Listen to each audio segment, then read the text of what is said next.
मंत्री महोदयांच्या असते जी सॅम्पल यादी आपण तयार केलेली आहे 533 त्यांचा अनावरण करतो माननीय मंत्री महोदयांना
बँकांच्या लॉगिन वरती होणार,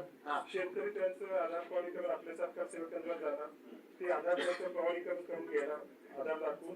त्याची त्यांची अमाऊंट बरोबर आहे का पडणार, आधार प्रमाणीकरण झाली त्यांचा रिस्पॉन्स आमच्याकडे येणार, ज्यांचं आधार प्रमाणीकरण होईल त्यांच्या आमची बेनिफिट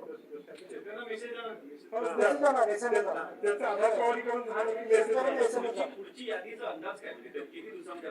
तुम्हाला सांगितलं ना 2 दिवसात येऊ शकतो ऑलरेडी आपण पोस्ट करायचं सुरुवात केली आपण पोस्ट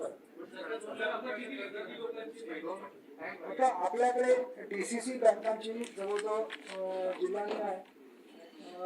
7.5 लाख शेतकऱ्यांची यादी आपल्याकडे आहे ती आपण पूर्णपणे पुश करणार आहे 7,48,496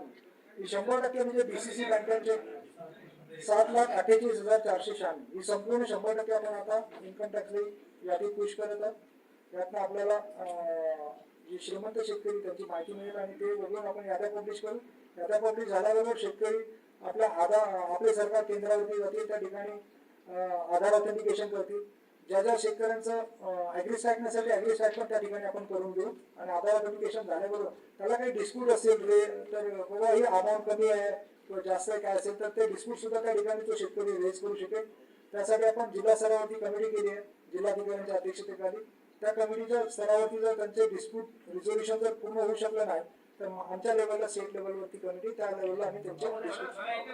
विचारायचे 2 लाखापेक्षा अधिक कर्ज असेल शेतकऱ्याचं तर त्याला ते 2 लाखापेक्षा जी आधीची रक्कम भरावी लागणार त्यांनी भरावी लागेल अगोदर 31 मार्चची मुदत दिली त्याला आता 31 मार्च अशी शेतकऱ्यांची संख्या पुण्यश्लोक अहिल्यादेवी होळकर योजनेच्या अंतर्गत 2.90 लाख शेतकरी आहे आणि त्यांच्या कर्ज खात्यांची संख्या 3.69 लाख 69 लाख त्यांना आपण 31 मार्च 2027 पर्यंत वेळ दिलेली म्हणजे काय इमिजिएटली भरायचं नाही भरलं तर मिळणार नाही असं नाही कारण शेतकरी लगेच इमिजिएटली भरू शकत नाही त्याच्याकडे जसजसे पैसे उपलब्ध होतील खरीप हंगामातलं पीक बाहेर काढेल त्यामुळे त्याला आपण 31 मार्च पर्यंतची मुदत दिलेली आणि पैसे भरल्यानंतर आपण त्याच्या अकाउंटला ते 2 लाख रुपये जमा करायचे पुढच्या वर्षी ते टप्प्याटप्प्याने जे शेतकरी अगोदर भरतील त्यांच्या अगोदर अकाउंट जे उशिरा भरतील त्यांच्या उशिरा जसं जसं भरतील ही प्रक्रिया आपली चालू राहील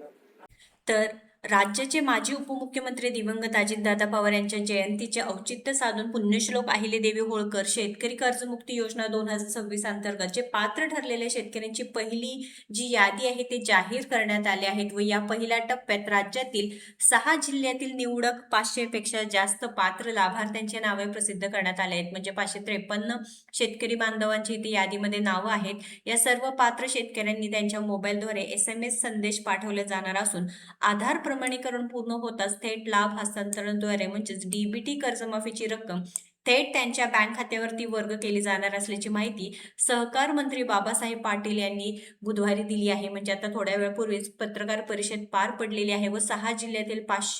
53 शेतकरी बांधवांची कर्जमाफी यादीमध्ये पहिली यादी आहे त्या देण्यात आली आहे. राज्य मंत्रिमंडळाच्या 2 जून 2026 रोजी झालेल्या बैठकीत या योजनेला मंजुरी देण्यात आली असून ही पहिली यादी जाहीर करण्यात आली आहे व पुढील 2 दिवसात दुसरी यादी देखील येईल व जे पात्र शेतकरी बांधव आहेत म्हणजे 7.5 लाख शेतकरी बांधवांचे यामध्ये जे यादीमध्ये आहेत ते यादीतलं नाव आहे ते येणार असून ते DBT मार्फत थेट रक्कम त्यांच्या बँक खात्यात जमा होणार आहे. तर 15 जुलै रोजी शासन निर्णयात व सुधारणा करण्यात योजनेची अंमलबजावणी अधिक पारदर्शक करण्यात आली व या योजनेसाठी राज्यातील 30 जिल्हा मध्यवर्ती सहकारी बँक म्हणजे DCCB, 12 राष्ट्रीयकृत बँक आणि खासगी बँकेसह एकूण 53 बँकेंनी शेतकऱ्यांची कर्ज खात्यांची माहिती महाआयटीद्वारे विकसित पोर्टलवरती अपलोड केली आहे. जिल्हा मध्यवर्ती सहकारी बँकच्या सर्व खात्याचे लेखापरीक्षण सहकार विभागाच्या लेखापरीक्षकाकडून पूर्ण करण्यात आले असून बनावट किंवा अपात्र व्यक्तीने या योजनेचा लाभ मिळू नये यासाठी प्रशासनाने कठोर निकष सुद्धा लागू केलेले आहेत. आज शेतकरी बांधवांची निराशा झाली आहे. पहिली यादीमध्ये 7.5 लाख शेतकरी बांधव यांचं नाव येणार होतं, मात्र काय झालं आहे की पुन्हा एकदा 500 पात्र लाभार्थ्यांची नावं आलेली आहेत. महत्त्वपूर्ण अपडेट असणार आहे. तुमचं सुद्धा नाव आहे का नाही नक्कीच चेक करून सांगा. तुमचा जिल्हा कोणता आहे सांगा व व्हिडिओ महत्त्वाचा आहे शेअर करून आपल्या योजनेत्राला फॉलो सबस्क्राईब करा. धन्यवाद. हॅलो.